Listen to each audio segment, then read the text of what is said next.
Assalamualaikum warahmatullahi wabarakatuh. Di kesempatan kali ini saya akan membawakan sebuah cerita yang berjudul Dendam Arwah Seorang Istri. Cerita ini ditulis oleh akun Facebook bernama Dimas Wesarmanto. Bagi kalian yang ingin baca ceritanya secara langsung, bisa langsung kunjungi link yang sudah sertakan di deskripsi.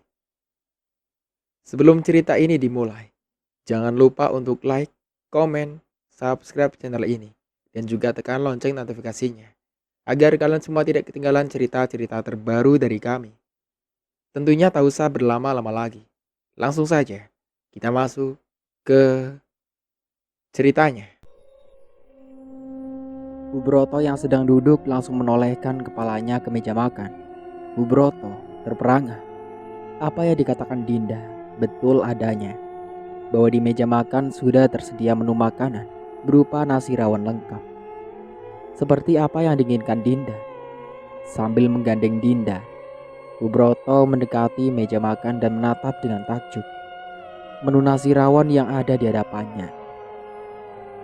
Ah, betul ini Din, nasi rawon. Seru Bu Broto yang setengah tidak percaya apa yang dilihatnya. Ananta yang sedang berada di meja makan yang lain menyiapkan roti dan minuman. Langsung Bu Broto panggil. Nanta! Panggil Bu Broto. Ananta langsung menengok ke arah ibunya. Apa sih Bu panggil-panggil? Nanta lagi nyiapin roti dan minuman. Ujar Ananta santai. Sini. Ananta kemudian mendekat dan Ananta terkejut. Astagfirullah, siapa yang masak Bu? Seru Ananta sembari matanya menyapu kehidangan yang ada di hadapannya. Ibu juga tidak tahu. Apa mungkin Bihindun buat kejutan kita? Kata Bu Broto menebak-nebak. Ananta diam. Kemudian dengan sebuah sendok, Ananta mencicipi kuah rawonnya yang masih tetap panas padahal tidak dihangati. Enak Bu, persis sama rasanya dengan masakan rawon buatan almarhumah Puspita. Di ujung dekat kulkas, arwah Puspita melayang-layang dengan senyuman bahagia melihat suami. Ibu mertua kebingungan. Ya jelas sama Pak, rasanya dengan buatan mama. Kan yang buat mama, kata arwah Puspita. Cuma mereka yang tidak bisa mendengar apa yang diucapkan Puspita karena alamnya sudah berbeda. Ibu jadi takut, keluh Bu Broto. Kenapa takut, Dek? Tidak apa-apa kok, ujar Dinda duduk di kursi dekat meja makan. Iya ibu ini, tuh malu dong sama cucu, ucap Ananta meledek. Udah apa? Tidak ada lapar, yuk kita makan, ajak Dinda. Mereka akhirnya makan bersama, walaupun hati Bu Broto masih diliputi rasa penasaran.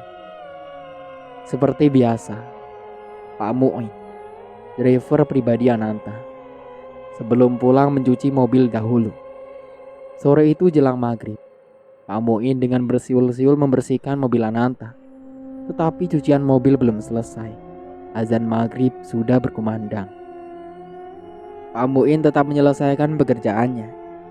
Tiba-tiba di tengah azan berkumandang, mobil yang sedang dibersihkan itu bunyi sendiri tanpa Pak Mu'in buka kontak. Pak Mu'in waktu itu sedang berada di atas atap mobil. Langsung loncat turun dengan wajah ketakutan. Tuh, kenapa mobil bunyi sendiri? Tanyanya dalam hati, sembari kepalanya mencoba melihat ke dalam mobil. Sepi, tidak ada siapa-siapa. Mobil terus berbunyi semakin keras. Ditambah ada suara klakson 2 kali. Pak Mu'in tidak ingin ambil resiko sendirian. Ia kemudian berlari menuju ke depan, ke pos satpam. Dar diri! Teriak Pak Mu'in dengan berlari tunggang langgang, memanggil satpam jaga. Dar diri! Sesampai di pos satpam, Pak Mu'in saking takutnya akan bicara apa tidak jelas. Hanya suara mup-mup dari mulutnya. sedang tangannya menuju ke garasi. Ini tentu membuat Dardiri mengernyitkan keningnya bingung. "Pak, ada apa?" tanya Dardiri yang kemudian menuntun Pak Muin duduk. "Tenang Pak, tenang. Tarik nafas. Ya, terus tarik nafas." Pak Muin menarik nafas dan menghembuskannya pelan-pelan. Seusai perintah Dardiri. Setelah tenang, Pak Muin cerita. Mendengar cerita Pak Muin, Dardiri langsung menuju ke garasi diikuti Pak Muin di belakang. Tetapi yang terjadi, sesampai Dardiri di garasi, mobil itu tidak berbunyi. "Pak Muin, mana suara mobil itu?" tanya Dardiri ke Pak Muin. Pak Muin terlihat bengong dan bingung. Kenapa mobil bos tidak berbunyi? "Dar, sumpah, tadi mobil ini berbunyi. Malahan ada suara klaksonnya," kata Pak Muin meyakinkan. "Iya, tapi mana buktinya?" Pak Muin diam harus jawab apa. Pak Muin masih penasaran dengan mobilnya. Kenapa tadi mesinnya bunyi setelah ada Dardiri? Mesinnya berhenti. Dilihatnya semua sudut mobil hingga ke dalam mobil. Tidak ada siapa-siapa. "Udah Pak Muin, tidak usah begitu melihat mobilnya. Biasa aja," pinta Dardiri. Di luar, Pak Muin dan Dardiri saling berdebat soal mobilnya Tuan berbunyi sendiri. Ternyata tanpa bisa ditembus pandang oleh mereka berdua. Arwah Puspita dengan tenang duduk di belakang setir dengan matanya yang tajam, memandang Pak Muin. Dan kejadian aneh terjadi lagi. Pak Muin yang merasa belum sempurna mencuci mobilnya. Mendadak mobil sudah dalam keadaan bersih dan mengkilat catnya. "Pak Muin, sudah tenang aja. Kerja Bapak akan saya bantu," kata arwah Puspita yang sekarang ada di samping Pak Muin dan Dardiri. Sayang, kedua karyawan Ananta tidak bisa mendengar kata-kata arwah Puspita. "Loh, perasaan saya belum selesai mencuci mobilnya. Kenapa bisa jadi bersih begini?" kata Pak Muin dengan dirinya. Kebiasaan Pak Muin selalu sebelum pulang, ia sempatkan makan gorengan yang macam-macam. "Hui, emang kamu itu pengertian Bi Hindun. Selalu menyediakan goreng-gorengan buat Akang Muin," celoteh Pak Muin di dalam batinnya. Di tengah-tengah Pak Muin makan gorengan, Bi Hindun lewat. "Bi Hindun, terima kasih ya sudah buatkan Pak Muin goreng-gorengan," ujar Pak Muin dengan kedipan mata nakal. "Gorengan apa maksudnya, Pak?" "Gorengan ini," kata Pak Muin dengan menunjuk piring yang berisi gorengan. "Pak, Bibi tidak buat gorengan hari ini." "Lah, terus gorengan hangat ini siapa yang buat?" Bi Hindun mengangkat bahunya. "Tidak tahu saya, Pak." "Tuh, bikin semakin takut saya." "Sudah makan aja," usul Bi Hindun sambil pergi berjalan ke depan. Terlihat arwah Puspita masuk ke dalam rumah dengan terbang. Pagi itu, Ananta akan berangkat ke kantornya. Ia mencari jam tangan dan dompetnya. Kesana kemari belum ketemu. Sementara hari sudah mulai merangkak siang. Aduh, ada-ada aja. Bisa terlambat kalau begini. Padahal ada acara meeting bersama klien. Keluhnya kesal. Sembari mengobrak-ngabrik meja kerjanya di kamarnya. Bu Broto kebetulan lewat dan melihat putranya, seperti sedang mencari sesuatu. Kemudian ia mendekat. "Kamu cari apa, Nanta? Sepertinya kesal bener," tanya Bu Broto di ambang pintu kamar Ananta. Ananta menoleh sebentar ke ibunya. "Ibu lihat jam sama dompet Ananta?" tanya Nanta. Bu Broto menggeleng. "Ibu tidak lihat. Kamu biasanya ditaruh di mana?" ujar ibunya sambil ikut membantu mencari.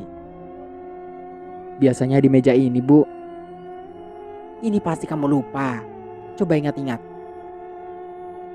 Di tempat lain, Dinda sedang main game di ponselnya. Hidungnya mencium bau wangi bunga mawar.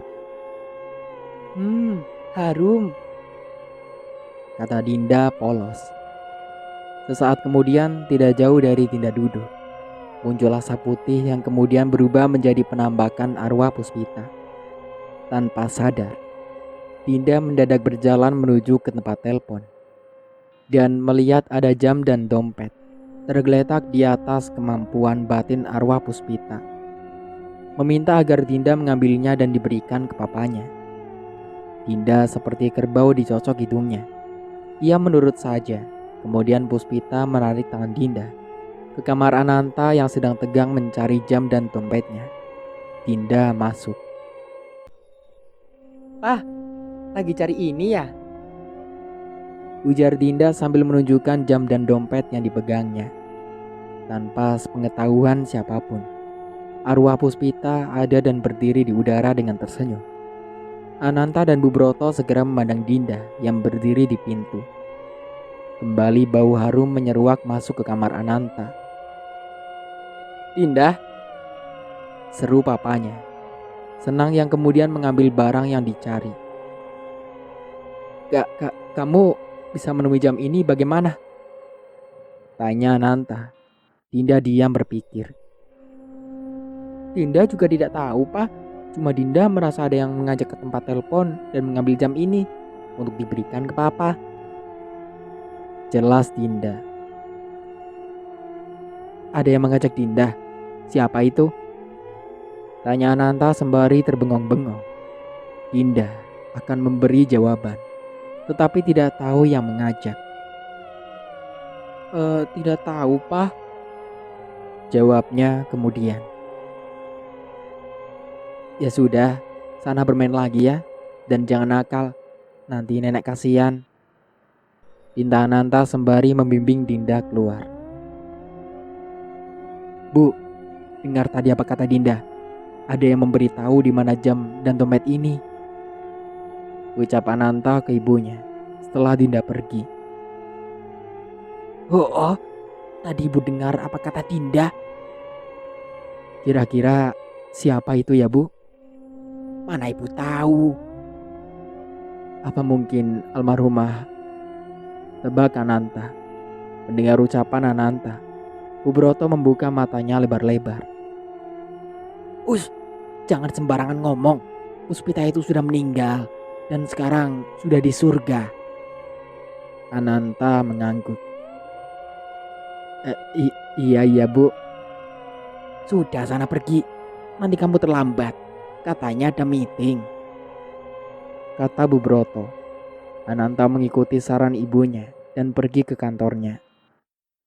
Malam itu, malam minggu jam 7 malam, di rumah Badi yang selesai dibangun 6 bulan yang lalu, ramai oleh para ibu-ibu. Istrinya Yuli malam itu ke tempat untuk arisan istri-istri pengusaha. Di samping ada arisan sekaligus selamatan menempati rumah barunya yang mewah. "Ayo ibu-ibu, silakan duduk dan disambi makan kue yang ada," ujar Yuli ke para hadirin. Kembali tanpa sepengetahuan semuanya, arwah Puspita datang dan menempati di satu tempat. Kali ini, arwah Puspita dalam penampakannya berwujud wanita cantik. Namun tetap saja di raut wajahnya terlihat lain dengan manusia. Arwah Puspita, matanya yang hitam semua itu, tertuju ke pergelangan tangan Yuli. Yuli malam itu memang berpenampilan mewah, termasuk gelang emas yang melingkar di pergelangan tangannya. "Kurang ajar, gelang emas yang dipakainya itu barangku," kata arwah Puspita geram. Semakin malam, tamu yang hadir semakin banyak. Semua istri-istri pengusaha. Di saat ibu-ibu itu bercanda, bergurau, dan menikmati hidangan pembuka berupa makanan kecil, mendadak lampu padam. Tentu saja keadaan ini berubah menjadi teriakan ketakutan para hadirin yang semua wanita. Aduh, gimana ini? Gelap sekali. Teriak salah seorang tamu. Handphoneku mana handphoneku? Ujar yang lain. Yuli, yang tadinya riang penuh bahagia karena banyak yang hadir, berubah menjadi cemas. Ia pun lalu berteriak, memanggil adiknya untuk menyalakan sakringnya yang turun. Andi, teriak Yuli dari dalam. Iya mbak, lampu nyalain, sakringnya turun itu. Di tempatnya, arwah Puspita tertawa terkekeh-kekeh. Rasain kamu, umpat arwah Puspita.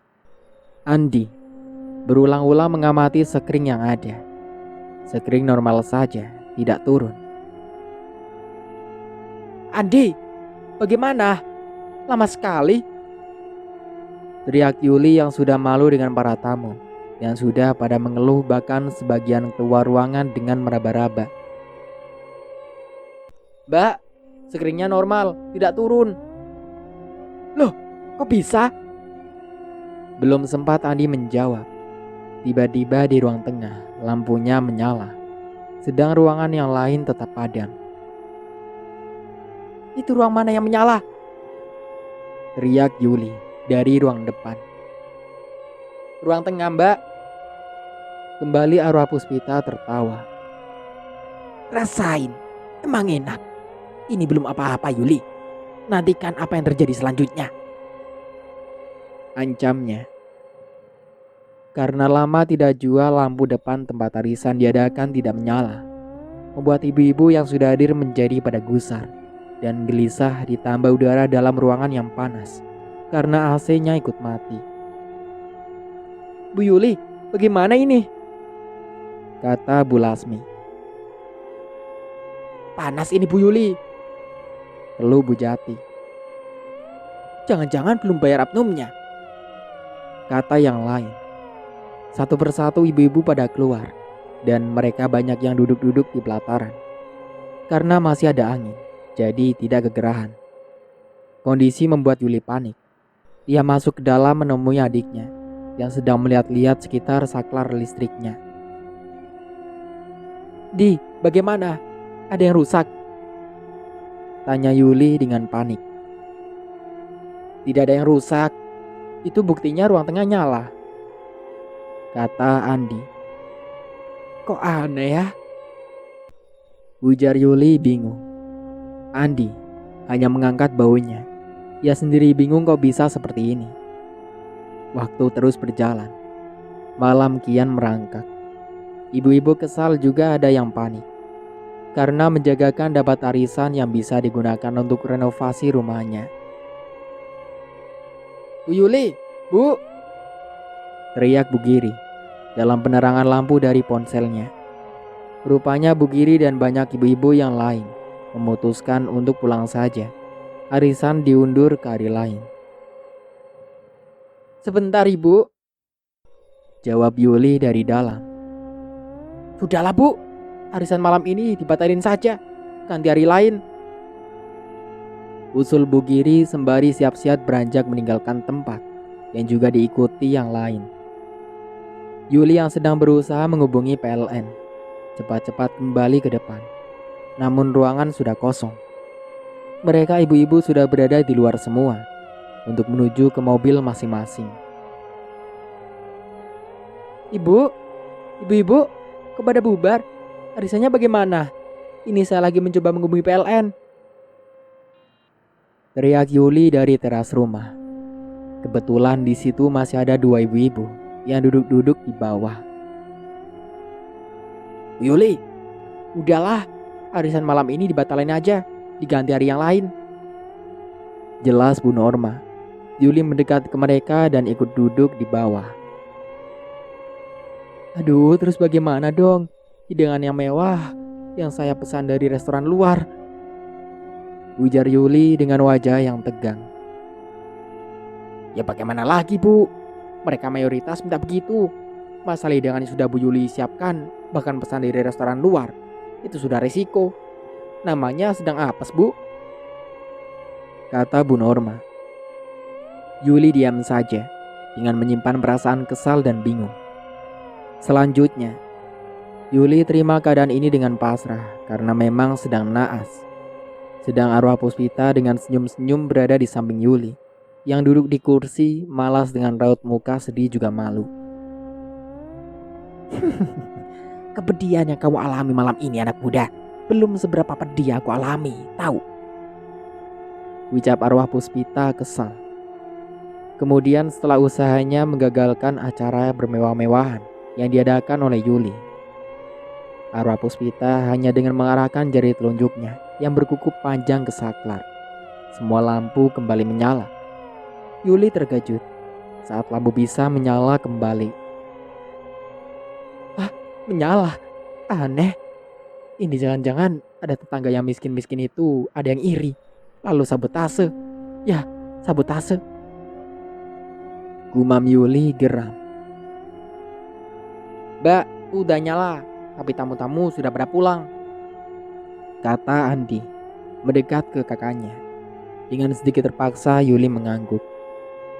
Di dapur, mereka saksi konsumsi masih berkumpul menyiapkan segala sesuatunya, termasuk diantaranya minuman. Mereka tiba-tiba dikejutkan dengan bau wangi yang berbaur dengan bau bangkai. Rupanya arwah Puspita akan membuat ulah lagi. Ia masuk ke dapur tanpa diketahui seksi konsumsi. Dengan melayang-layang di seputar dapur, arwah Puspita mengamati setiap menu dari makanan hingga minuman. Ia sepertinya masih memilih menu apa yang dibuat kacau, sehingga yang punya rumah merasa kesal. Rupanya tidak ada pilihan. Semua menu masakan dan minuman ia kacaukan hanya dengan mengibaskan tangannya ke kanan dan ke kiri. Mendadak semua makanan yang ada menjadi basi hingga berlendir, terutama yang pesanan dari rumah makan luar. Ups, desis arwah Puspita yang diiringi kibasan tangannya. Semua makanan dan minuman menjadi tidak bisa dikonsumsi. Ah, teman-teman! Teriak Juria dari meja yang ada di sebelah dapur, tempat meletakkan menu makanan yang siap saji. Teriakan Juria yang melengking membuat teman-temannya yang di dalam dapur beramburan keluar menuju ke tempat Juria berada. Ada apa Bu Juria? Pakai berteriak segala? Tanya Bu Sophia sambil matanya tertuju ke meja. Itu lihat, semua makanan berubah warna dan bau. Bahkan itu di sana, mie gorengnya berubah jadi cacing yang bergeliat-geliat, Bu. Astagfirullah, apa ini? Kata Bu Sophia beristighfar. Aduh, bagaimana ini? Bu Sophia yang terkejut dengan apa yang dilihat. Bu Sophia masih terus berjalan, memutari meja-meja yang ada makanan maupun minuman. Sesekali Bu Sophia mulutnya berdecak, merasa heran. Kenapa semua jenis makanan yang ada dalam kondisi basi? Padahal itu semua makanan dan minuman yang baru saja diolah atau dimasak. Kecuali makanan itu sudah lama atau menginap, basi, mungkin bisa saja terjadi.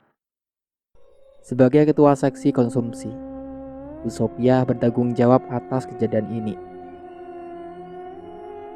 Heran saya, seumur umur saya baru kali ini mengalami kejadian seperti ini. Keluh Bu Sophia dalam hati dengan terus berjalan melihat fenomena ini. Sedang anggota seksi konsumsi yang lain saling mengelilingi jenis makanan yang paling parah, yaitu makanan yang pesanan dari restoran luar. Semua makanannya kecuali berubah warna serta berlendir. Bau yang ditimbulkan amat sangat menyengat.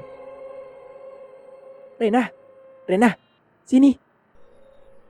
Panggil Leca yang berkali-kali akan muntah karena bau masakan yang dilihat di mukanya. Rena pun menghampiri Leca. Belum sampai di tempat Leca, Rena sudah muntah. Dari mulutnya keluar cairan kuning. Oleh Leca segera diberikan minum. Di lain tempat, arwah Puspita terus hadir dengan sorot mata yang tajam dan dengan raut muka yang bengis. Arwah Puspita seperti benar-benar marah dan ingin membuat pasangan muda yang membuat dirinya menjadi menderita meninggalkan orang-orang yang terkasih. Arwah Puspita kali ini akan membuat ulah kembali dengan menggoda penampakan dirinya ke seseorang yang ia anggap bisa diberi penampakan wujud dirinya. Wulan, yang saat itu pas Jelang akan beristirahat sejenak untuk menghilangkan penat di tubuhnya. Ia masuk ke dalam salah satu kamar yang letaknya memang agak terpencil. Maksud Wulan agar bisa bebas tidak ada yang mengganggu. Sesampai di dalam kamar itu, ternyata kamar ART-nya Yuli.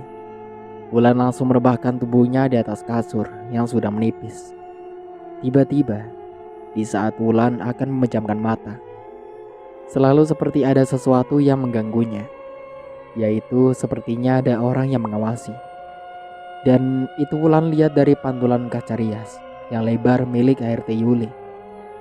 Begitu Wulan berusaha melihat dengan sungguh-sungguh, bayangan itu tidak ada. Kembali, Wulan berusaha memejamkan matanya. Bayangan itu datang lagi, malah diikuti dengan bunyi-bunyian kaca diketuk-ketuk dengan uang koin. Ah, ada yang ketuk-ketuk kaca rias. Dan bayangan itu, kata Wulan sambil duduk di kasur. Dengan kepalanya ia tolehkan ke sana kemari. Belum selesai adanya suara ketukan, Wulan mendengar suara lagi. Wulan terperanjat dan loncat dari tempat tidur sambil memegang dadanya. Aduh, suara apa itu tadi ya? Jangan-jangan memang kamar ini angker, ujar Wulan mulai ketakutan. Arwah Puspita tertawa meringkik seperti kuda. Dan ini terdengar Wulan. Tanpa pikir panjang, Wulan pun lari cepat-cepatnya ke ruang dapur yang masih ramai membicarakan masakan yang pada basi. Kehadiran Wulan di ruang masak yang masih ramai, terkapar di lantai dengan nafas yang memburu, serta bicara yang terputus-putus, membuat mereka banyak kaget dan berteriak histeris. Kenapa ini Wulan? Datang-datang terkapar, teriak salah satu temannya. Astagfirullahaladzim, kata yang lain beristighfar. Tenang Lan, tenangkan dulu. Kalau sudah tenang, baru kamu bicara, pinta Siti dengan mengurut-ngurut badan Wulan. Itu di sana ada. Wulan berat mengatakan. Ia hanya merunduk dengan nafas yang ngos-ngosan. Wulan, tenangkan dulu. Bila sudah tenang, baru cerita. Kembali ujar Siti yang sembari memberi minuman ke Wulan. Wulan menurut. Dia diam. Setelah beberapa menit, rupanya Wulan sudah mendingan tenang. Di sekitar Wulan yang duduk di lantai, penuh dikelilingi teman-temannya. Mereka teman-temannya sedikit bisa lega. Wulan sudah tenangan. Jalan, kamu ceritain apa yang terjadi. Pelan-pelan aja, kata Murti yang dari tadi mengusap-usap punggung Wulan dengan minyak kayu putih. Dengan sedikit bicara yang masih gagap, Wulan bercerita. Di kamar ujung sana tempat ART Bu Yuli, ada setannya. Ucapan Wulan itu menjadikan teman-teman yang menggerubuti itu banyak yang berteriak dan tidak sedikit juga yang ketakutan. Ah, setan, kata mereka seru. Lan, itu kamu yakin? Kata Siti. Demi Allah Mbak, sumpah Wulan sudah pulih. Kamu lihat betul wujud setannya? Tanya Siti lagi yang ada rasa penasarannya juga. Wujud jelasnya tidak, tetapi dalam bentuk bayangan seperti berwarna hitam di balik kaca rias. Tetapi bila saya coba melihat dengan teliti, bayangan itu hilang. Kemudian berganti suara ketukan di kaca rias itu dengan koin Mbak, jelas Wulan bercerita. Ih, rumah besar dan bagus begini ada setannya, celetuk Mimin. Iya ya, kata yang lain. Tetapi bisa juga yang punya rumah bagus dan sebesar ini mendapatkannya lewat Mbah Dukun. Sambung Uni sembari duduk mepet ke yang lain, takut. Keramaian dan keributan itu menjadikan Yuli yang sedang duduk di dalam tertarik, ingin melihat apa yang terjadi. Mereka seksi konsumsi dan juru masaknya masih berkumpul mengelilingi Wulan. Yuli sebelum sampai ke dalam dapur mendengar ucapan Uni. Yuli yang mendengar ucapan itu menjadi emosi yang dasarnya sudah kesal dengan lampu. Yuli langsung merengsek masuk ke dalam dapur dengan roman muka marah. "Hei, siapa tadi yang berbicara saya ke Mbak Dukun?" kata Yuli dengan volume suara keras. Mereka yang berkumpul di dapur pada diam. Hanya mata mereka saling berpandangan. Melihat mereka diam, Yuli makin kesal. Ia gebrak pintu dapur. "Ayo katakan, siapa tadi yang berbicara?" bentak Yuli. Merasa kasihan dengan Uni yang terlihat ketakutan, arwah Puspita bertindak. Dengan kemampuannya, arwah Puspita menyemprotkan sesuatu dari dalam mulutnya ke Uni dengan tanpa sepengetahuan Uni. Timbullah dalam dari Uni keberanian, dan tidak itu saja. Uni juga mengetahui sejarah perilaku suami Yuli, sehingga menjadi kaya seperti saat ini. Di depan pintu dapur, Yuli dengan arogannya meminta menampakkan dirinya. Siapa yang mengatakan Yuli memberi rumah ini lewat Mbak Dukun? "Hei, siapa? Ayo jelaskan. Yang menganggap saya berhubungan dengan Mbak Dukun. Ayo!" Suara Yuli lantang dengan kedua tangannya berkacak pinggang. Mereka masih diam. Suasana hening. Tiba-tiba yang semula Uni terlihat penakut berubah berani dengan tatapan muka yang tidak kalah garang dengan Yuli. Uni menyeruak dari kerumunan teman-temannya, kemudian berjalan ke arah Yuli. Sesampai di depan Yuli, Uni berdiri, tetapi sorot matanya memandang Yuli tajam. "Hei Bu, kalau tanya ya tanya, yang sopan dong," kata Uni, ketus dengan mendekatkan mukanya ke muka Yuli. "Kenapa? Tersinggung?" kata Yuli menantang. "Ya? Kamu ngajak ramai?" "Tidak." "Sudahlah Uni, kamu ini orang miskin, tidak usah jadi pahlawan." "Ya, memang saya miskin, tapi saya mendapatkan uang dari suami saya lewat jalan yang halal." Yuli sedikit kaget. Ternyata Uni punya nyali juga. "Oh, tahu sekarang. Jadi kamu yang menggunjing saya beli rumah ini bantuan Mbak Dukun?" ucap Yuli sambil telunjuk jarinya menunjuk kening Uni.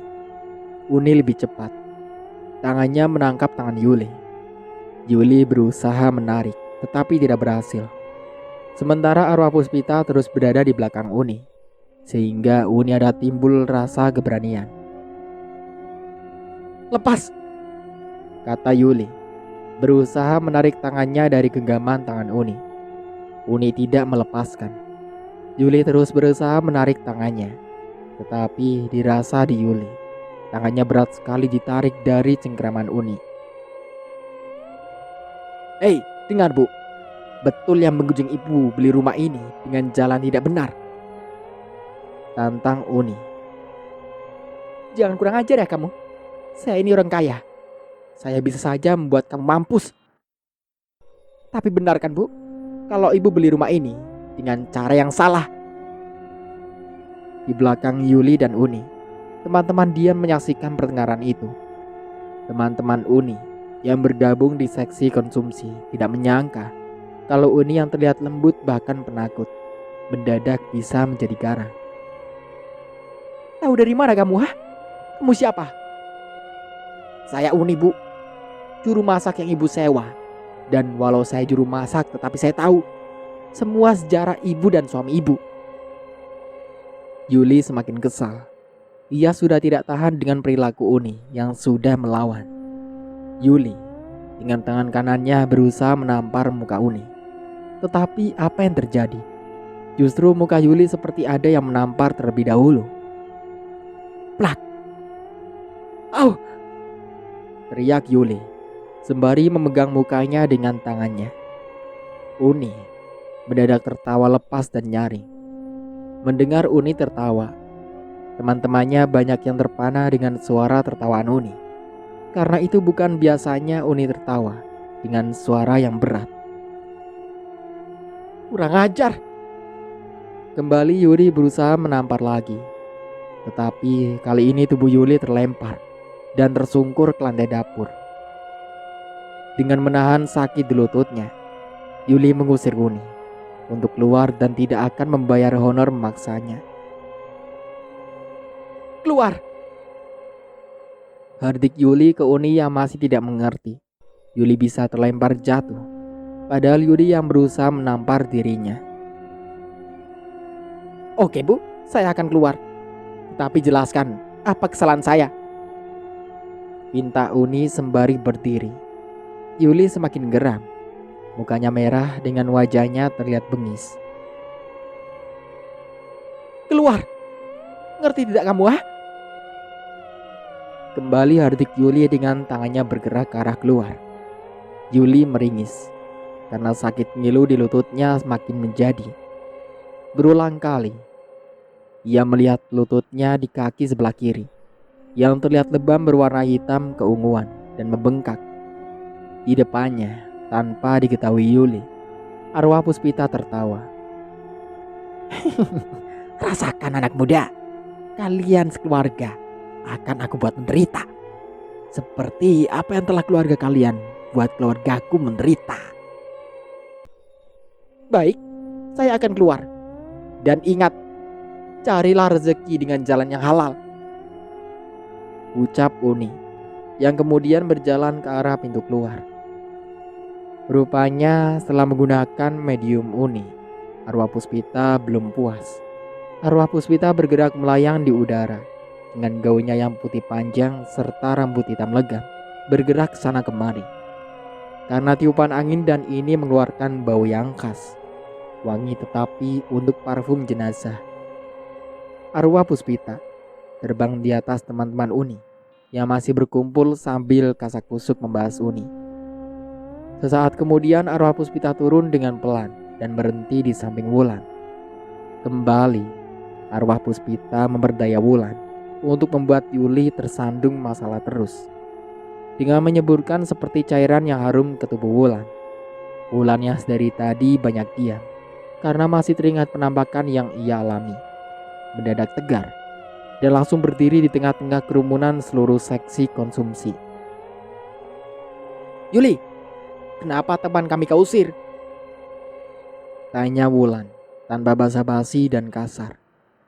Ini membuat Yuli yang masih duduk menahan sakit sambil berusaha menghubungi suaminya, Badi, langsung menatap Wulan.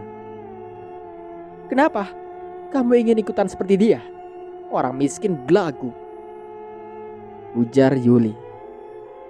Ya, dan kami semua akan pergi dari rumah sial ini, ucap Wulan, tegar dan menantang. Kamu menantang saya? Kamu ingin ikut Uni? Itu apa kamu tidak butuh honor buat makan keluargamu? Wulan menggeleng. Di belakang Wulan semua seksi konsumsi tiba-tiba sepakat mengikuti Wulan. Kami juga akan pergi dan tidak akan butuh honor. Suara yang hampir berbarengan dan sama dari seluruh seksi konsumsi. Yuli merasa meradang karena ditantang. Baik, keluar kalian. Keluar cepat, usir Yuli dengan suara tinggi. Andi yang sedang berada di kamarnya mendengar teriakan kakaknya keluar dan bebarengan kehadiran Andi di dapur. Pada saat itu juga para seksi konsumsi dan juru masak yang berjumlah mendekati 20 orang itu berdesakan berebut keluar. Andi menghentikan langkahnya 2 meter dari pintu dapur. Andi bingung. Hai, ada apa ini? Seru Andi. Mereka tidak merespon Andi. Mereka saling cepat keluar dengan berbagai ocehan. Keluar sana, dasar orang kampung, umpat Yuli. Sesekali meringis karena rasa nyeri di lututnya. Setelah suasana tenang dan sepi, hanya tinggal Yuli dan ART Yuli, Andi masuk. Di ujung, arwah Puspita terus mengawasi Yuli dengan kedua matanya yang melebar, hitam semua. Arwah Puspita di tempatnya di ujung pojok, sedang memperhatikan Yuli yang kesakitan di lututnya. Luka tidak, tetapi memar, dan itu memarnya berubah menjadi sedikit demi sedikit membengkak. Duh, sakit sekali, padahal cuma jatuh ringan. Kok sakitnya begini banget sih? Aduh. Keluh Yuli, yang mencoba berdiri tetapi tidak bisa. Arwah Puspita dengan kemampuannya sebagai makhluk halus terus meniup lutut Yuli. Karena tiupan itu, memar di lutut Yuli makin menjadi. Ruangan dapur sudah sepi. Tinggal si Parti, ART Yuli yang sibuk beberes. Semula Andi berada di luar dapur. Melihat kakaknya duduk di lantai kesakitan, Andi cepat memberi pertolongan. Kenapa kak? Tanya Andi ikut duduk di lantai dapur. Sakit di, rengek Yuli, mengusap-usap lututnya dengan lembut. Sakit kenapa? Itu gara-gara si perempuan miskin itu, kata Yuli. Perempuan yang mana kak? Itu si Uni, juru masaknya mbak pakai tenaganya buat arisan tadi. Apa bunganya dengan sakitnya mbak? Kata Andi tidak paham. Yuli meringis kesakitan. Akhirnya si Parti yang memberi penjelasan ke Andi perihal lukanya Yuli itu. Lagian mbak kenapa? Main tampar segala, jadinya begini kan? Cepat Yuli memandang Andi. Loh, kok mbak yang disalahin? Belum sempat Andi berbicara, ponselnya berdering. Andi mengangkatnya. Halo Mas Badi, Mbak Yuli, ada ini di depan Andi. Andi memberikan ponselnya ke Yuli. Dengan meringis menahan sakit, Yuli menerima ponsel dari Andi. Halo Mas, ada apa? Rupanya arwah Puspita tahu yang menghubungi itu Badi, suami Yuli. Dan arwah Puspita tahu, Badilah yang membuat keluarga hancur sebelum berkembang. Arwah Puspita kemudian masuk ke dalam ponsel Badi. Dan pembicaraan Badi berubah sesampai di telinga Yuli, yaitu berupa tertawa mengikik seperti kuda. Mendengar di ponsel yang terdengar suara tertawa seperti tertawanya kuntilanak. Ponsel Andi dilempar dan prak, jatuh ke lantai. Ih, suara kuntilanak, kata Yuli dengan melempar ponsel yang dipegangnya. Andi terbelalak melihat kakaknya melempar ponselnya. Mbak, itu Mas Badi. Dia mau bicara dengan mbak, kok malah dilempar? Bagaimana sih nih? Ucap Andi sambil berjalan memungut ponselnya. Mas Badi apaan? Itu suara kuntilanak tertawa tahu? Kata Yuli, ia masih ketakutan. Di pojok arwah Puspita tertawa terkekeh. Rasain kamu anak muda. Dan sebentar lagi akan banyak yang mengira kamu gila, ancam arwah Puspita. Kuntilanak, apa maksud mbak itu? Tadi itu ya An, saat mbak angkat ponsel kamu, yang mbak dengar suara tertawanya seorang wanita yang menggigik seperti kuntilanak. Andi semakin bingung. Ponsel berdering lagi. Iya mas, telepon dari mas sudah Andi berikan ke mbak kok. Tapi tiba-tiba ia lempar. Katanya yang ada bukan suara emas, tetapi suara kuntilanak ketawa. Jelas Andi. Kuntilanak, kata Badi tidak percaya. Kemudian dengan pelan, arwah Puspita mendekati Yuli dan berdiri di sampingnya. Kemudian, arwah Puspita dengan jari telunjuknya ia ayunkan ke ruang sebelah yang banyak terdapat menu masakan yang belum sempat tersaji. Terjadilah suara seperti barang-barang jatuh. Andi mendengar suara di ruang sebelah seperti benda jatuh. Buru-buru menuju ke ruang sebelah.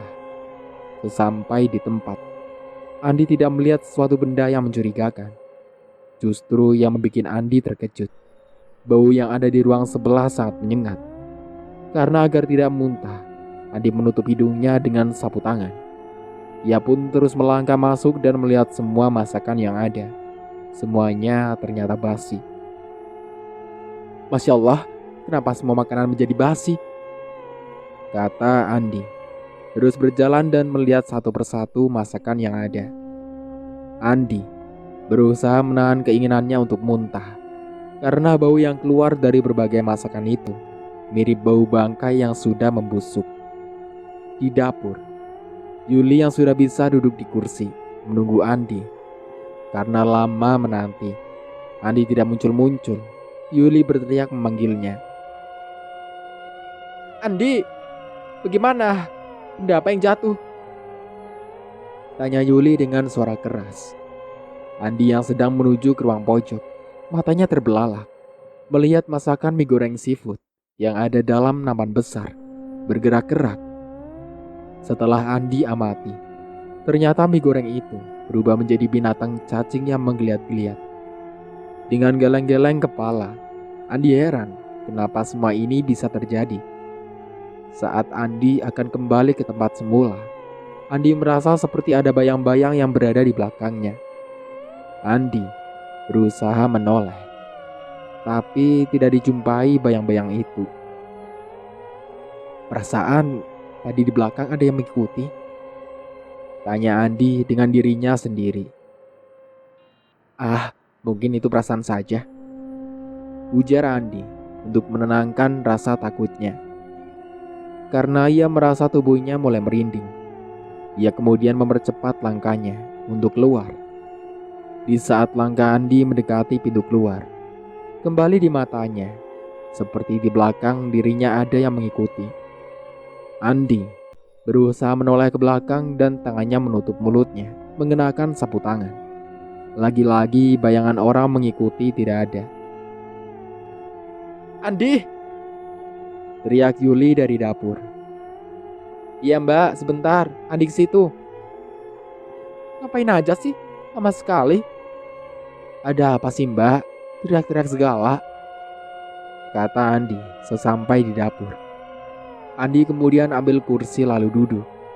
Rupanya rasa mual di perutnya tidak bisa ditolerir lagi. Andi muntah. Yuli kebingungan. Di, kenapa kamu? Kamu sakit? Parti, tolong ambilin minum buat Andi. Pinta Yuli dengan tangannya memijit tengkuk adiknya. Udah mbak, sudah. Andi tidak apa-apa kok. Cuma mual karena melihat masakannya di sebelah. Yuli mengerutkan keningnya serta menatap Andi penuh dengan tanda tanya. Memangnya masakan-masakan itu kenapa? Itu masakan buatan restoran dari luar loh.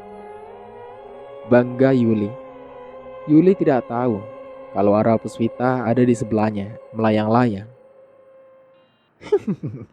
Yuli, rasakan. Masakannya kamu beli dengan harga mahal. Kini tidak berarti lagi. Kini sudah busuk dan berbelatung. Ujar Arwah Puspita.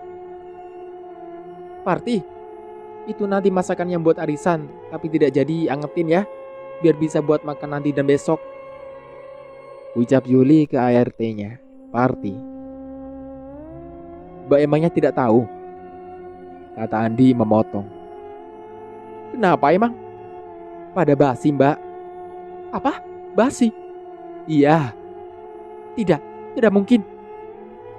Di saat Yuli dan Andi berbincang, mata Parti melihat sosok bayangan perempuan bergaun putih masuk ke ruang sebelah. Itu siapa yang masuk ke ruang tengah? Kata Parti gagap melihat bayangan wanita itu. Hei Ti, kamu ini bangun tidur apalagi mimpi? Mana ada rumah sebagus ini ada setannya? Yang bener aja.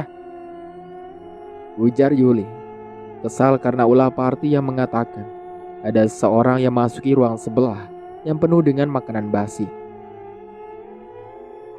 Benar Bu, saya tidak bohong. Kata Parti. Ya udah, coba kamu lihat siapa yang masuk. Kalau benar kamu tidak bohong. perintah Yuli ke Parti. Bersama dengan Andi, Parti menuju ke ruang sebelah. Dalam hati kecilnya, Parti takut. Tetapi karena permintaan majikannya, Parti menurut. Sesampai di depan pintu ruang sebelah, Andi dengan pelan membuka pintunya, sedang Parti berada di belakang Andi. "Hati-hati, Mas," saran Parti ke Andi yang melangkah masuk ke dalam. Di dalam memang tidak ada siapa-siapa. Andi terus melangkah masuk dan tiba-tiba badannya merasa dingin karena adanya hembusan angin dan kemudian menjadi merinding. Karena setelah Andi masuk ternyata tidak ada siapa-siapa. Parti sedikit berani dan melangkahkan kakinya masuk. Beberapa saat Andi dan Parti berada di dalam ruangan itu. Kembali bau busuk terhirup mereka berdua. Parti yang tidak tahan bau itu langsung muntah dari mulutnya keluar cairan. Sedang Andi berusaha menahannya, walau juga di perutnya terasa mual. Parti terus muntah-muntah. Kasihan melihat Parti seperti kepayahan. Adi memintanya Parti kembali saja ke ruang dapur bersama Yuli. "Ti, udah sana, kamu kembali aja ke ruang dapur menemani Mbak Yuli," usul Andi. Sebelum Parti sampai di ruang dapur, Yuli mencium bau formalin yang semakin lama bau itu semakin menyengat. "Bau formalin? Aneh," gumam Yuli sambil kepalanya menoleh ke sana kemari. Beberapa detik kemudian, Yuli melihat kepulan asap di dekat kompor, dan lambat laun, asap itu berubah menjadi sosok wanita, berambut panjang dengan muka pucat dan mata yang melotot ke arah Yuli. "Hei, siapa kamu?" bentak Yuli dengan beringsut mundur, sambil menahan rasa sakit di lututnya. Sosok wanita itu diam, tetapi sorot matanya menatap Yuli dengan tajam dan siap mengucap. Sosok wanita itu arwah Puspita. "Siapa kamu?" kembali Yuli bertanya. Mendadak arwah Puspita menyeringai serta dari mulutnya menetes darah ke lantai. Yuli semakin cepat beringsut mundur. Anak muda, pertanyaanmu itu tanyakan saja pada suamimu." Tertawa arwah Puspita terdengar merikik dan menyayat. Kamu kuntilanak," ucap Yuli ketakutan. Ia berusaha akan berdiri dan berlari keluar, tetapi badan terasa seperti kena lem, tidak bisa bergerak. "Mau kemana kamu? Ayo lari. Kalau aku mau anak muda, kamu harusnya sudah kucekik agar suami kamu kehilangan orang yang terkasih. Tapi itu tidak aku lakukan. Aku akan buat kalian berdua menderita pelan-pelan hingga mati," ancam arwah Puspita. Jangan kamu lakukan itu. Jangan. Saya berjanji akan saya beri apa yang kamu mau," rengek Yuli. Yang kedua matanya tidak bisa menghindar dari arwah Puspita. Dalam hitungan sekejap, tangan arwah Puspita keluar menjadi banyak, dan kepala arwah Puspita lepas dari anggota tubuhnya, dan tertawaan yang meringkik. "Jangan, tolong, tolong!" teriak Yuli sekuat tenaga. Di ruang sebelah, Parti dan Andi mendengar suara Yuli minta tolong. Mereka berdua cepat mundur ke dapur. Begitu tiba di dapur, mereka menemui Yuli yang sudah dalam keadaan terkapar, dengan posisi terlentang, mata membuka, nafas lemah dan tubuhnya lemas. Sesampai di dalam dapur, Parti langsung memeluk tubuh majikannya dengan tangisan.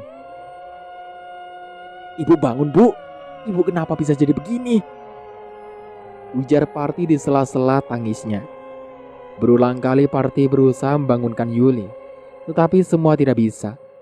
Mata Yuli membuka setengah melotot tanpa berkedip.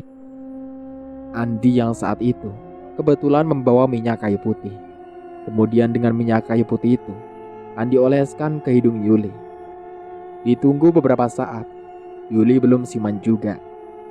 Khawatir terjadi apa-apa dengan kakaknya, Andi berinisiatif membawanya ke rumah sakit. Dengan dibantu Parti, Andi mengangkat tubuh Yuli dan dibawa ke mobil. Hampir saja gagal. Andi dan Parti membopong Yuli ke dalam mobil. Tubuh Yuli berat sekali, padahal tubuh kakaknya itu mungil. Rupanya Andi dan Parti tidak tahu kalau tubuh Yuli berat, karena di atasnya tubuh Yuli yang tak sadarkan diri itu ada arwah Puspita. Kalau saja aku tidak kasihan sama kalian, aku tidak akan turun dari tubuh kakakmu itu, Andi. Kata arwah Puspita dengan penampilan wajah pucat, dengan bibir berwarna ungu, dengan rambutnya yang luar biasa panjangnya hingga ke lantai. Di rumah sakit, Yuli langsung mendapat perawatan dengan kamar perawatan yang berkelas VIP. Sedangkan Parti di rumah mengerjakan tugas-tugasnya. Pada saat Parti sedang akan masak, buat persiapan makan siang, ada suara pintu depan diketuk. Parti langsung ke depan setelah mengecilkan api kompor gasnya. Iya, sebentar. Kata Parti setengah berlari ke depan, karena suara ketukan pintu itu semakin menjadi. Pintu dibuka dan sepi, tidak ada siapa-siapa. Loh, tidak ada siapa-siapa.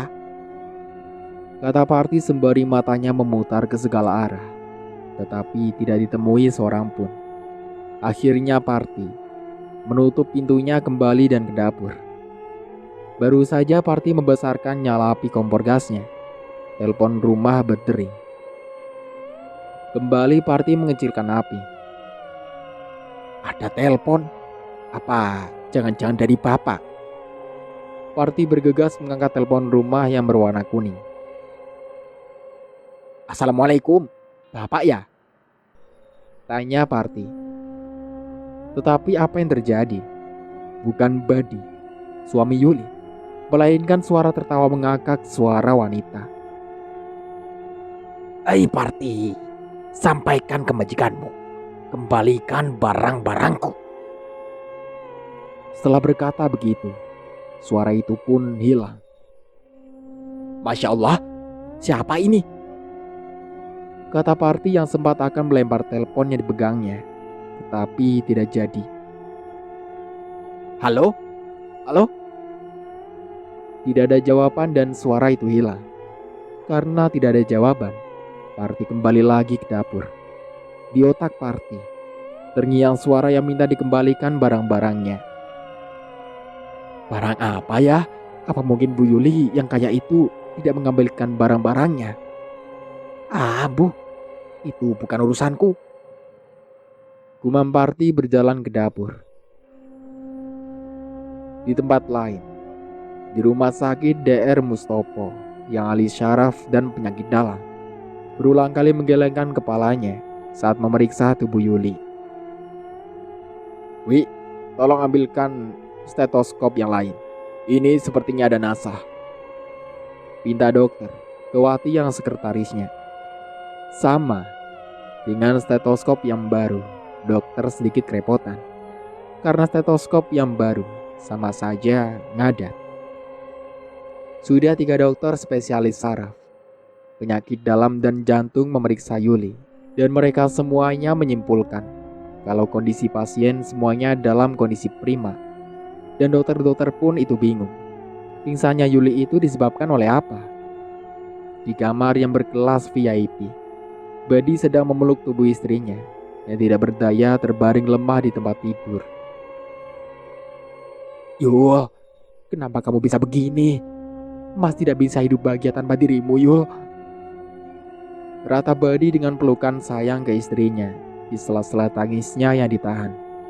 Arwah Puspita yang ada di ruangan itu tertawa terkekeh-kekeh tanpa didengar mereka.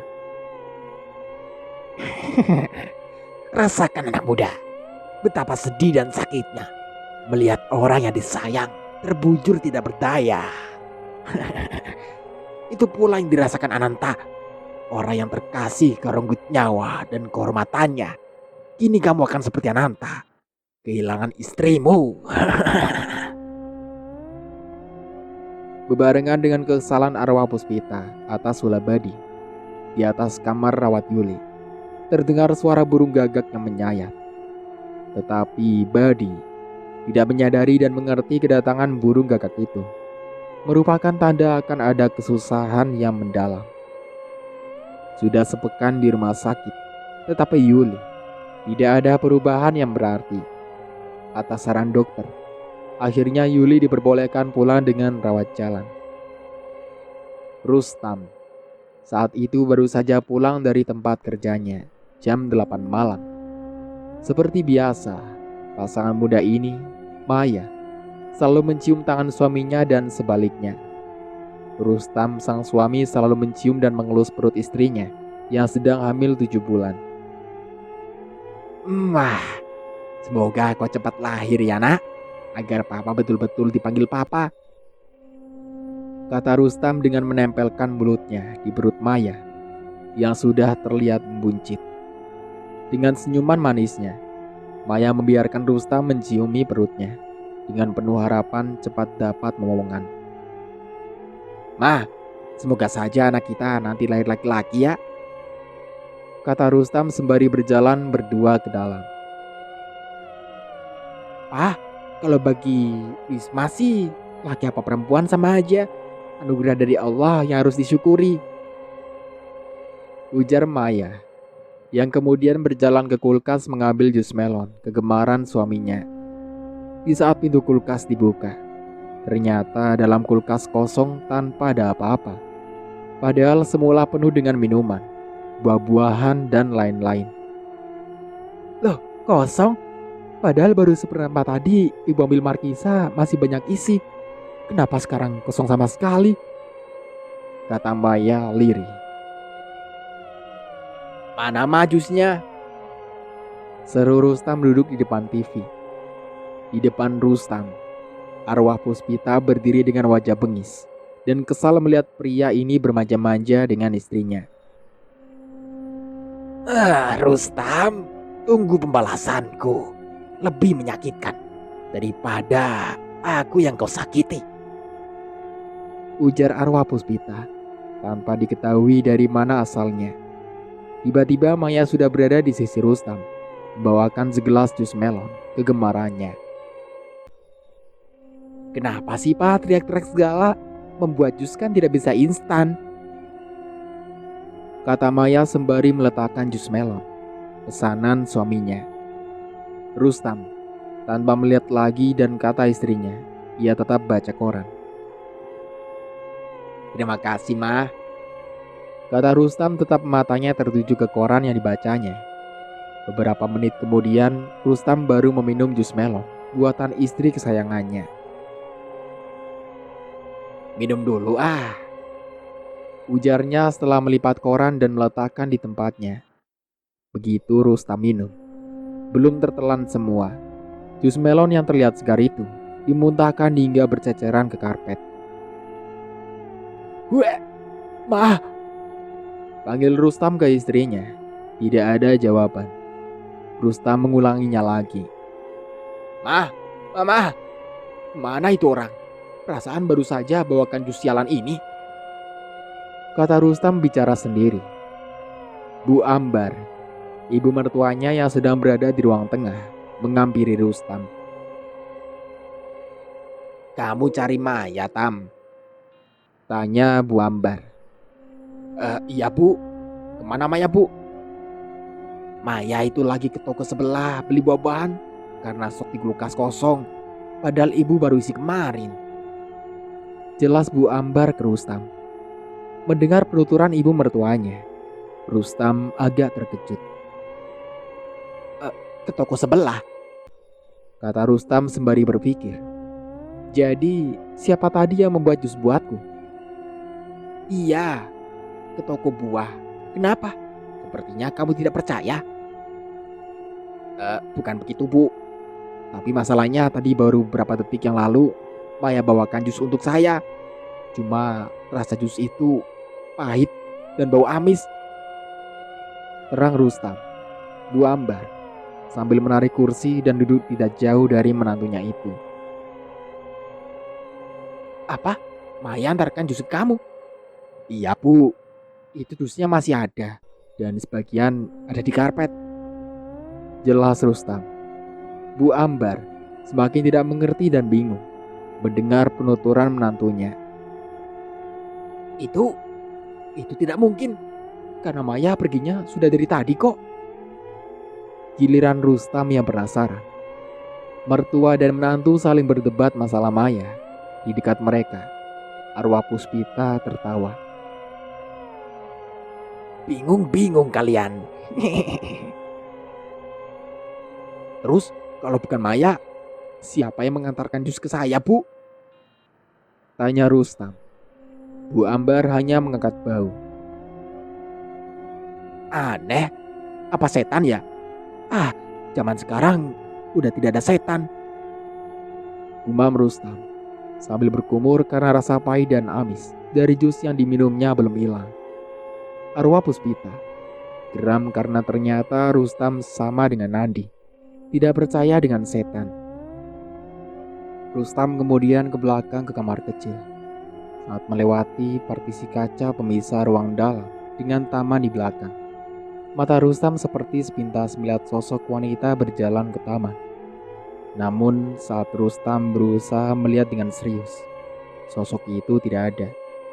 Rustam meneruskan menuju ke kamar kecil, tapi kurang dari 1 meter dari pintu kamar kecil itu, tiba-tiba Rustam di telinganya mendengar sayup-sayup ada suara tangisan wanita.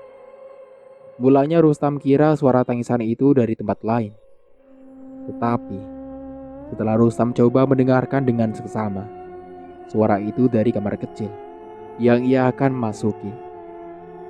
Dengan sedikit hati-hati, Rustam melangkah pelan mendekat ke pintu kamar kecil itu. Benar, suara tangisan itu berasal dari tempat tersebut. Siapa ya? Maya tidak mungkin, karena sedang pergi. Kalau ibu, suaranya beda. Ini suara seorang yang masih muda. Tanya Rustam dengan dirinya sendiri.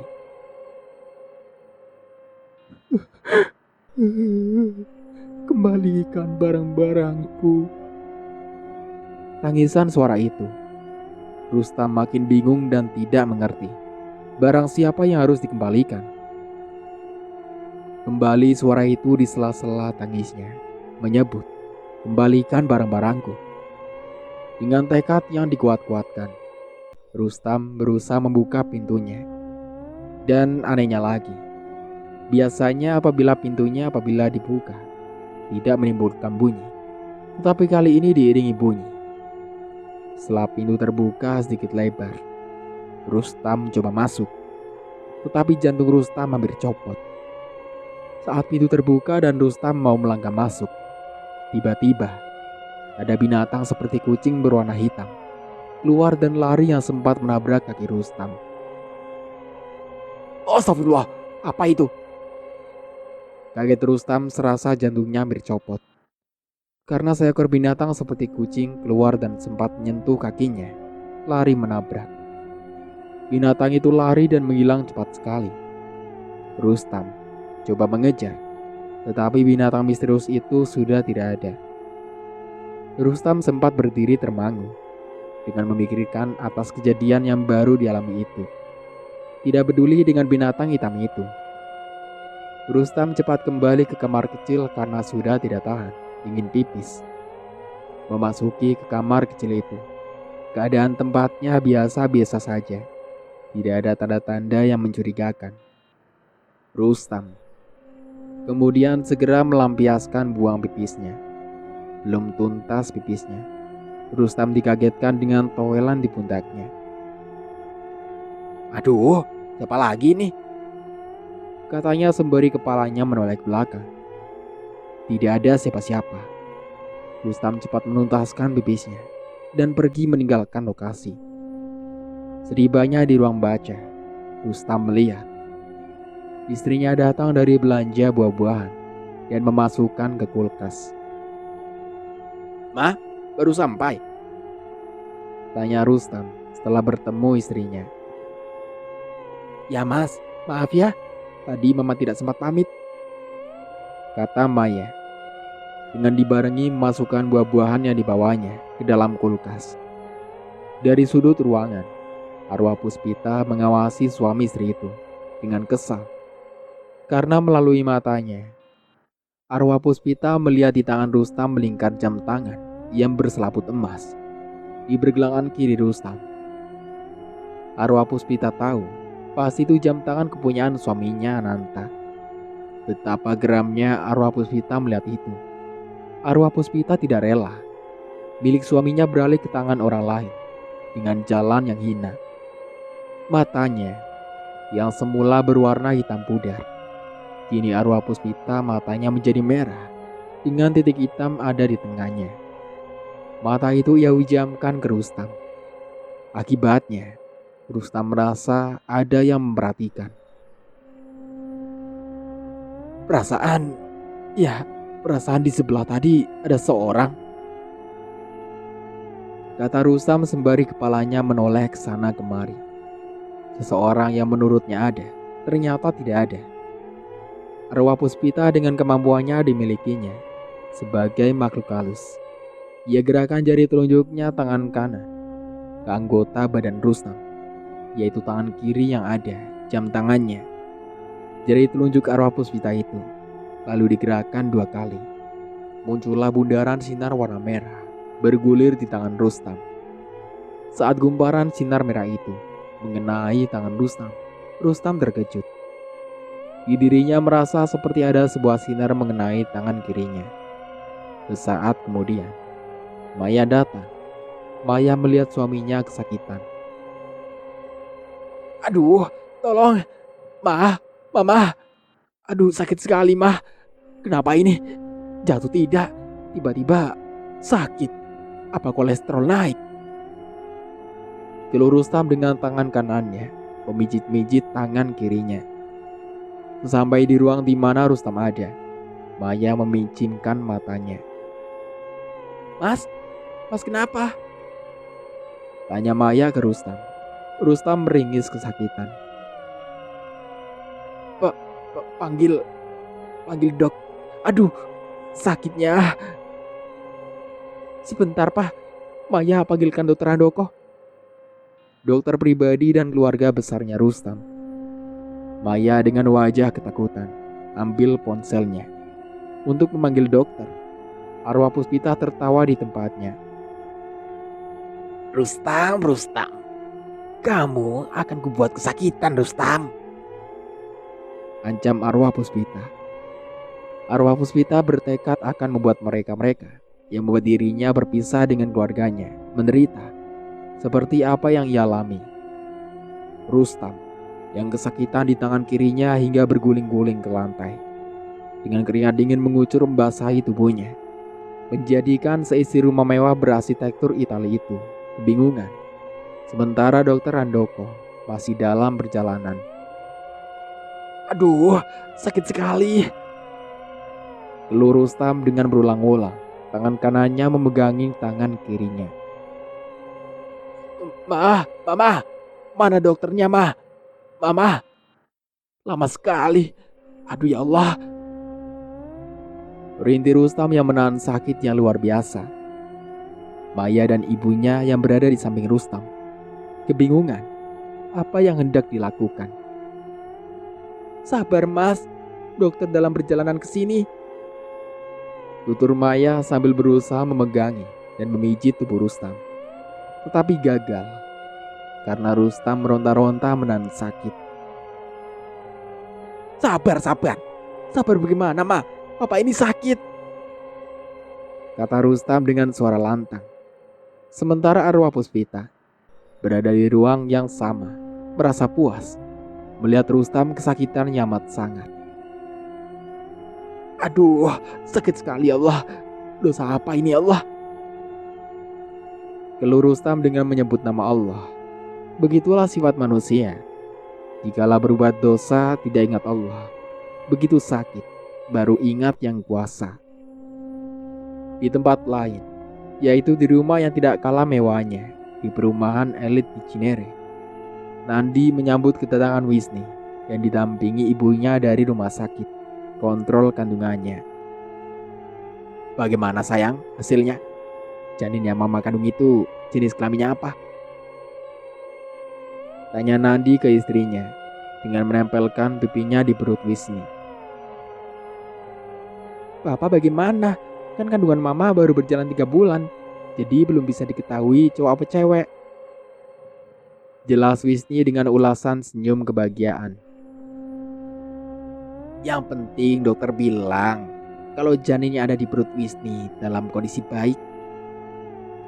Setelah ibunya Nandi, arwah Puspita tidak rela melihat kebahagiaan Nandi, laki-laki yang merenggut nyawa dan tempat melampiaskan nafsunya. Aku akan buat engkau menderita, Nandi. Seperti kau yang telah membuat Ananta dan Dinda menderita kehilangan istri. Aku tidak rela. Dan ini saatnya aku balas dendam, anak muda. Ujar arwah Puspita yang berada di sekeliling mereka, melayang-layang dengan gaun putihnya. Wisni, rupanya sepulang dari rumah sakit, perutnya ingin makan yang segar-segar.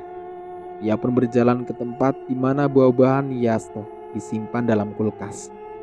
Arwah Puspita melihat Wisni berjalan sendirian tanpa didampingi ibu mertua atau suami, tidak dia sia-siakan. Dengan kebiasaan tangannya, jalan yang menuju tempat kulkas yang berada dibuat basah dan licin. Tanpa ragu, Wisni berjalan dengan tenang menuju tempat kulkas berada. Lebih kurang 1 meter mendekati kulkas, mendadak Wisni terpeleset hingga terlentang. Teriakan Wisni terpeleset terdengar oleh Nandi dan ibunya. Mereka cepat ke tempat Wisni terpeleset dengan wajah panik. Ya Allah, apa yang terjadi, nak? Gumam ibu Handiko, ibunya Nandi, sembari berjalan setengah berlari. Sesampai di pintu di mana kulkas itu berada, ibu Handiko langsung berteriak menyebut nama Wisni yang ada di atas lantai terkapar, sembari meringis kesakitan di perutnya. Aduh, sakit. Keluhnya pelan dengan kedua telapak tangannya memegangi perutnya. Nandi melihat Wisni terkapar begitu, langsung mengangkat punggung Wisni dalam posisi duduk. Ma, apa yang terjadi? Tanya Nandi kebingungan dan panik. Beberapa kali ia mengamati tubuh istrinya, takut kalau ada luka. Pa, Mama juga tidak tahu. Tiba-tiba lantainya licin dan Mama terpeleset. Aduh, sakit, Pa. Jelas Wisni dengan suara lemah menahan sakit. Sudah, Mama tidak perlu berbicara. Kita harus ke dokter ya. Wisni mengangguk. Bu Andiko yang ada di samping kanan Wisni, mendadak matanya terbuka lebar. Melihat darah segar mengalir dari selangkangan Wisni banyak sekali. Nandi, Teriak ibunya. ada apa lagi, Bu? Itu lihat, Wisni mengeluarkan darah. Astagfirullah, darah? Darah apa? Atau jangan-jangan? Kata Nandi dengan pikiran kacau. Wisni sudah lemas. Nafasnya berembus pelan. Ayo, Bu, kita ke rumah sakit sekarang. Ajak Nandi membopong tubuh Wisni menuju garasi mobil. Suara ramai rebut-rebut itu menjadikan 2 ART terbangun. Kemudian mereka mengejar ke garasi. Pak, Ibu kenapa? Tanya salah satu ART-nya. Dengan singkat, Nandi menjawab singkat. Ibu kepleset. Ya, tolong jaga rumah ya. Saya sama Nandi ke rumah sakit. Hampir bersamaan, 2 ART itu menjawab. Iya, Oma. Setelah kepergian Nandi, kedua pembantu itu kembali masuk menuju kamarnya. Sebelum sampai di kamarnya, salah satu pembantu itu, yaitu si Iem, matanya melihat seorang masuk ke dalam ruang yang ada kulkasnya. Sur, siapa itu yang ada di dalam sana? Tanya si Iem. Setelah menghentikan langkahnya, sesosok orang yang ada di dalam itu terlihat jelas oleh Iem. Wanita, rambut terurai panjang dengan mengenakan gaun warna putih. Ada orang Orang siapa? Tanya si Surti. Untuk sementara aku cukupkan dulu ceritanya sampai di sini. Sampai jumpa kembali di part berikutnya. Saya Mang Dayun pamit undur diri. Kurang lebihnya mohon maaf. Wassalamualaikum warahmatullahi wabarakatuh.